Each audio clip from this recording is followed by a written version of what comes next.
Hello everyone, आप सभी का स्वागत है हमारे यूट्यूब चैनल अपना सफ़र 786 में। व्यूअर्स, आज की टैरो कार्ड रीडिंग में हम देखने की कोशिश करेंगे लेट नाइट आपके पर्सन की करंट फीलिंग्स और थॉट्स आपके लिए क्या हैं। आधी रात में आपके पर्सन आपके बारे में क्या सोच रहे हैं और किस एनर्जी में है। तो आज की रीडिंग का टॉपिक रहने वाला है लेट नाइट आपके पर्सन की करंट फीलिंग्स और थॉट्स आपके लिए क्या हैं। तो रीडिंग इस टॉपिक पर रहेगी। आज हम इसी टॉपिक पर रीडिंग करने वाले हैं। रीडिंग जनरल, कलेक्टिव और टाइमलेस है। सभी ज़ोडिएक साइंस के लिए रहने वाली है। जेंडर स्पेसिफिक नहीं है, इसलिए मेल फीमेल, मैरिड अनमैरिड सब इस रीडिंग को देख सकते हैं। और अगर आप चाहें तो इस रीडिंग को एक ऐसे पर्सन को अपने माइंड में रखकर देख सकते हैं, उस इंसान के बारे में सोचकर देख सकते हैं जिस इंसान के लिए आप फीलिंग्स रखते हैं, जिस इंसान के बारे में आप सोचते हैं। ओके व्यूअर्स, आई होप कि आपने डिसाइड कर लिया है आप किसके लिए इस रीडिंग को देख रहे हैं। रीडिंग के दौरान उस इंसान का नाम 3 बार लें और रीडिंग के दौरान उस इंसान को विजुअलाइज करते रहें और उस इंसान के लिए पॉजिटिव बने रहें। ओके माय लवली व्यूअर्स, तो करते हैं रीडिंग स्टार्ट। हमने यहाँ आपके लिए कुछ कार्ड्स निकाल लिए हैं। हमारे पास कार्ड्स आए हैं Thunderbolt, the source, innocence, courage and maturity. Okay, तो यहाँ पर एक ऐसे पर्सन की एनर्जी दिखाई दे रही हैं जो इंसान ये बात जानता है कि आप के जीवन में जितना भी दुख है इस पर्सन की वजह से है, क्योंकि इस पर्सन ने कभी भी ना आपके बारे में उस तरह नहीं सोचा जिस तरह इस पर्सन को सोचना चाहिए था। आपके लिए वो सब करना चाहिए था जो आप डिज़र्व करते हैं। पर ये पर्सन तो अपने अहंकार में ना इतना आगे निकल चुका था कि इस पर्सन ने आपको भी ना कुछ नहीं समझा। जब तक आप इस पर्सन के साथ रिलेशनशिप में रहे, ये पर्सन की वजह से आपको बहुत दुख पहुंचा है।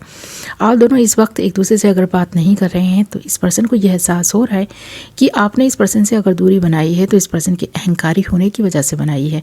इस पर्सन में बहुत सारी क्वालिटीज़ हो सकती हैं। ये पर्सन एक अच्छा लीडर हो सकता है, पर आपके साथ जो कुछ भी इस पर्सन ने किया वो गलत था और इस पर्सन को यह एहसास धीरे धीरे होने भी लगा है। पर ये पर्सन मानने के लिए आज भी तैयार नहीं है। आप एक भोले स्वभाव के भोले व्यक्ति हैं। आप ना किसी का बुरा नहीं चाहते।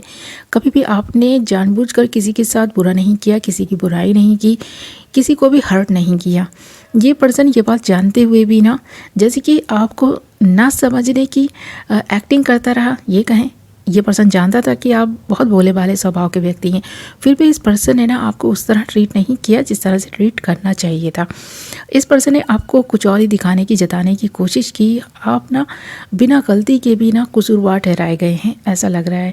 अक्सर ही इस पर्सन ने आपके दिल पर इस तरह बिजलियाँ गिराई हैं कि आप ना बहुत हर्ट हुए हैं। आपको लगा है कि ये पर्सन आपके साथ इस तरह बिहेव क्यों कर रहे हैं, क्यों आपको अपने से कम दिखाने की कोशिश कर रहे हैं। अगर ऐसा ही था तो ये पर्सन रिलेशनशिप में आपके साथ आया ही क्यों। तो आपको अक्सर ऐसा लगता था, पर इस पर्सन ने अपनी गलती कभी नहीं मानी। पर आज जब आप दोनों एक दूसरे से बात नहीं कर रहे हैं ना, तो इस पर्सन को धीरे धीरे ये एहसास होने लगा है कि आप इस बात को समझ चुके हैं कि इस पर्सन के स्वभाव में ये जो अहंकार है क्यों है। तो ये पर्सन ये अहंकारी जो है ना वो इसलिए है क्योंकि इस पर्सन की पर्सनालिटी थोड़ी सी अच्छी है, या ये दिखने में अच्छा हो सकता है पर्सन, जिसकी वजह से इस पर्सन में ये अहंकार आ गया है। अगर ये पर्सन किसी और के साथ रिलेशनशिप में होता या किसी और को अगर ये पर्सन प्रपोज करता तो शायद वो इस इंसान के अगर जैसा होता तो इस इंसान को इसकी हकीकत दिखा पाता। आपने कभी इस पर्सन की हकीकत नहीं दिखाई, इस पर्सन को नीचा नहीं दिखाया, पर इस पर्सन ने अक्सर ही कोशिश की आपको नीचा दिखाने की, तो जिसकी वजह से आप बहुत हर्ट हुए हैं। ये चीज़ यहाँ थंडरबोल्ट के कार्ड में और द सोर्स के कार्ड में दिखाई भी दे रही है कि जो खुशियाँ आपको मिलनी थी वो आपको नहीं मिली। आपका भोला स्वभाव यहाँ इनोसेंस के कार्ड में दिखाई दे रही है कि लोग आपको चीट करते रहे, ये पर्सन आपको चीट करता रहा, पर आप समझ ही नहीं पाए और समझे तब जब बहुत देर हो चुकी थी। खैर, देर से ही सही, आप समझ गए हैं अपनी वैल्यू भी और इस पर्सन को भी। अब आपने इस पर्सन से दूरी बनाई है, अपने में करेज लाने की कोशिश कर रहे हैं। आप खुद को इस तरह ना डाल रहे हैं कि आप किसी भी सिचुएशन का सामना आसानी से कर सकें, लोगों की ना बातों को समझ सकें कि वो जो डबल मीनिंग बातें कर रहे हैं वो क्यों कर रहे हैं, क्या है उनके मतलब। अब आप ये चीज़ें समझने लगे हैं क्योंकि जब से आपने इस पर्सन को देखा है, बहुत ही करीब से इस पर्सन को जाना है, समझा है ना, तब आपको एहसास हुआ कि इस तरह के लोग भी होते हैं। सारे लोग आपके जैसे नहीं होते, कुछ लोग इस तरह के होते हैं जो दूसरों को ना गलत ठहराकर खुशी महसूस करते हैं। जैसे कि आपके पर्सन ने किया, आपको गलत ठहराकर ये पर्सन खुश होते रहे और अपने आप को काफ़ी प्राउड फील करते रहे कि ये पर्सन तो सुपीरियर है। पर ये एहसास अब इस पर्सन को धीरे धीरे हो रहा है, जब ये पर्सन किसी दूसरे के संपर्क में जा रहा है, जब दूसरे से बातें कर रहा है ना, वो इंसान इस पर्सन को इसकी हकीकत समझा रहा है कि असल में ये पर्सन क्या है। तब इस पर्सन को एहसास हो रहा है कि आपने इस पर्सन को वो एहसास नहीं कराया जो दूसरों ने करा दिया है। आज आपकी वैल्यू होने लगी है, धीरे धीरे ही सही इस पर्सन को लगने लगा है कि आप भले ही भोले स्वभाव के व्यक्ति थे, बहुत भोले भाले थे, पर आप बहुत मैच्योर भी थे। आप में जो मैच्योरिटी अब इस पर्सन को दिखाई दे रही है ना, काश की पहले दिखाई दी होती, आप दोनों का रिश्ता ख़राब होने से पहले दिखाई दी होती। इस पर्सन ने ना आपको बार बार बहुत ना गलत चीज़ें बोली होंगी और बार बार आप टूटे होंगे, बिखरे होंगे। आपको लगा होगा कि इस इंसान के साथ रिलेशनशिप में आना आपकी सबसे बड़ी गलती थी। तो आज आप इतना टूट गए हैं, बिखर गए हैं कि आपको ना लगता है कि अब आप इस पर्सन की शक्ल भी नहीं देखेंगे, क्योंकि आप नहीं देखना चाहते इस पर्सन की शक्ल।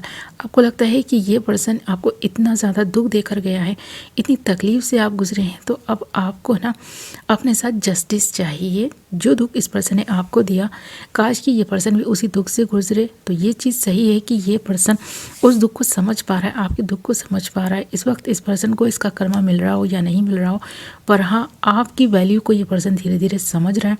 आधी रात का वक्त है, आपके बारे में सोच रहा हो। इस पर्सन को लग रहा है कि आप कितने मैच्योर हैं। ये मैच्योरिटी के कार्ड में दिखाई दे रहा है कि अब आपकी वैल्यू इस पर्सन को इस तरह होने लगी है जैसे कि इस पर्सन की नज़र में और बाकी लोगों की थी। तो इस पर्सन ने बाकी लोगों के मुकाबले में आपको कम आका, ये इस पर्सन की गलती थी। आप तो एक ऐसे व्यक्ति थे जिसमें इतनी करेज थी कि वो पत्थर से भी फूल उगा सकता है, यानी कि पत्थर को भी पिघला सकता है। आप में वो हिम्मत थी, वो ताकत थी, वो जज्बा था जो आज आप में इस पर्सन को दिखाई दे रहा है, क्योंकि आप खुद को समेट करना जिस तरह से अपने आप को स्ट्रॉन्ग बना रहे हैं, वो चीज़ इस पर्सन को भी अब दिखाई देने लगी है। इस पर्सन को लग रहा है कि सच में आपको इस पर्सन ने जो समझा वो गलत समझा। आज ये पर्सन ये चीज़ समझ रहा है। तो ये चीज़ यहाँ ना इनोसेंस के कार्ड के साथ साथ द सोर्स के कार्ड में दिखाई दे रही है कि आप बहुत बोले थे, ये पर्सन बहुत चंट और चालाक था। इस पर्सन में ईगो बहुत थी, आप में ईगो नाम को नहीं थी। आप अगर अपनी वैल्यू को उस वक्त समझे होते तो शायद ये पर्सन आपके साथ वो सब नहीं कर गुजरे होते जो इस पर्सन ने आपके साथ किया। तो आपकी वैल्यू अब धीरे धीरे इस पर्सन को समझ आ रही है, जब आप दोनों का ना रिश्ता टूट चुका है। ये थंडरबोल्ट का कार्ड यही बता रहा है कि आप दोनों के रिश्ते में जिस तरह से जो कुछ भी हुआ, जिस तकलीफ़ से आप गुजरे हैं इस पर्सन की वजह से, आज आप इस पर्सन से ना रिश्ता तोड़कर जैसे खुश हैं, मुतमईन हैं अपनी लाइफ में। फिर भी आप ये जानना चाहते हैं कि ये पर्सन आपके बारे में क्या सोचता है। तो अब इस पर्सन की राय आपको लेकर बदल गई है। अब ये पर्सन समझने लगा है कि सच में आप बहुत प्यारे इंसान थे, अब इस पर्सन की लाइफ में नहीं है, तो इस पर्सन को ये वैल्यू हो रही है। तो ये एहसास इस पर्सन को काश कि पहले हुआ होता, पर आज जब ये पर्सन सोच रहा है तो इस पर्सन को लग रहा है कि हाँ सच में उस वक्त ये पर्सन आपको पाकर ना इतना ज़्यादा घमंडी हो गया था। इस पर्सन को लगा था कि ये पर्सन तो इस लायक है कि आप जैसा पार्टनर ये पर्सन डिज़र्व करता है, यानी कि आप इस पर्सन की लाइफ में अगर हैं तो ये पर्सन डिज़र्व करता है कि इस पर्सन की केयर की जाए, इस पर्सन को प्यार दिया जाए, इस पर्सन को सब कुछ पाने का हक है। उसके मुकाबले में आपको कुछ भी नहीं दिया इस पर्सन ने। आज लग रहा है इस पर्सन को ये कि ये पर्सन ही आपसे सब कुछ लेता रहा और आपको कुछ भी नहीं दिया। तो आज जब यह एहसास इस पर्सन को हो रहा है तो आधी रात में इस पर्सन की नींदें जैसे उड़ गई हैं। ये पर्सन जाग रहा है, सोच रहा है आपके बारे में कि क्या से क्या हो गया है। और सच यही है, जब डिवाइन चाहे ना किसी को समझ देना, उसको उसकी वैल्यू को समझाना, तो वो कैसे भी करके ना समझा ही देता है। जैसे कि आपके पर्सन को भी अब कुछ ऐसी चीज़ें समझ आने लगी हैं। शायद वही डिवाइनिंग टाइमिंग है कि इस वक्त इस पर्सन को ये चीज़ें समझ आनी थी। अब वो टाइमिंग आई है कि ये पर्सन समझे आपकी वैल्यू को। उस वक्त इस पर्सन को जैसे कि ना खुली छूट दे रखी थी। जैसे कि कहते हैं ना कि इस इंसान की रस्सी ना गॉड ने ही बहुत ढीली कर दी है, इसलिए ये पर्सन अपनी वैल्यू ना कुछ ज़्यादा ही समझने लगा है और दूसरों को बिल्कुल वैल्यू नहीं दे रहा है। जब इस पर्सन की रस्सी खिंचेगी ना तब इस पर्सन को समझ आएगा। तो ये एक कहावत है जो बोली जाती है और इस पर्सन पर फिट भी बैठ रही है कि इस पर्सन को जितना भी ना ईगो में रहना था, जितना भी खुद पर घमंड करना था, जितना भी इस पर्सन को गलत करना था ना, ये पर्सन कर चुका। अब इस पर्सन को धीरे धीरे इस पर्सन के माइंड में ही कुछ ऐसी चीज़ें, कुछ ऐसे थॉट्स जो डाले जा रहे हैं, यूनिवर्स डाल रहा है, समझा रहा है इस पर्सन को, कुछ एंजल्स इस पर्सन को इंट्यूशन दे रहे हैं इस तरह की, कुछ इस पर्सन को साइन मिल रहे हैं। ये पर्सन अब समझ रहा है कि ये पर्सन तो गलती पड़ता। अब इस पर्सन को ये समझ आ रहा है, क्योंकि ये पर्सन आपसे दूर रहकर किसी और के संपर्क में जब से, जैसे मैंने कहा, आया है ना, तब से ही इस पर्सन को समझ आया है कि वो इंसान क्या है, आप क्या हैं। तो दो तरह के लोगों को अब इस पर्सन ने जाना है कि आपके जैसे कुछ लोग मासूम होते हैं और कुछ लोग उस इंसान के जैसे चंड चालाक होते हैं। जब ये कहें कि इस पर्सन के जैसे चंड चालाक होते हैं, जैसे कि ये पर्सन चालाक है और अपनी चालाकियाँ चलता रहा और आपको दुख और तकलीफ़ देता रहा। आज इस पर्सन को एहसास हो रहा है इस चीज़ का कि ये पर्सन गलती पर था, आप सही इंसान थे। तो ये एहसास इस पर्सन को हो रहा है। इस वक्त भी ये पर्सन तड़प रहा है और इस पर्सन को लग रहा है कि इस पर्सन ने जो किया वो गलत था। गलती का एहसास इस पर्सन को हो रहा है, ये अच्छी बात है। आपसे कब माफ़ी मांगेगा ये चीज़ तो ये पर्सन अभी नहीं समझ पा रहा है, पर हाँ, हो सकता है कि ये पर्सन माफ़ी मांग ले अपने किए कि जो कुछ भी इस पर्सन ने किया, तभी इस पर्सन को गॉड भी माफ़ कर पाएगा। ये थी आपकी रीडिंग। आई होप कि आपको पसंद आई होगी। वीडियो पसंद आई है तो वीडियो को लाइक ज़रूर करें और कितने परसेंट ये रीडिंग आपसे रेजोनेट की है मुझे कमेंट करके ज़रूर बताएं। और अगर अभी तक आपने हमारे चैनल को सब्सक्राइब नहीं किया तो चैनल को सब्सक्राइब कर लें और साथ ही बेल नोटिफिकेशन को ज़रूर ऑल पर सेलेक्ट कर लें, ताकि मेरी आने वाली नई वीडियो नोटिफिकेशन सबसे पहले आप तक पहुँचे और आप अपनी पसंद की वीडियो सबसे पहले देख पाएँ। ओके माय लवली व्यूअर्स, मैं मिलूंगी आपसे एक नई वीडियो के साथ। अपना ख्याल रखें, अपनों का ख्याल रखें। Love you all.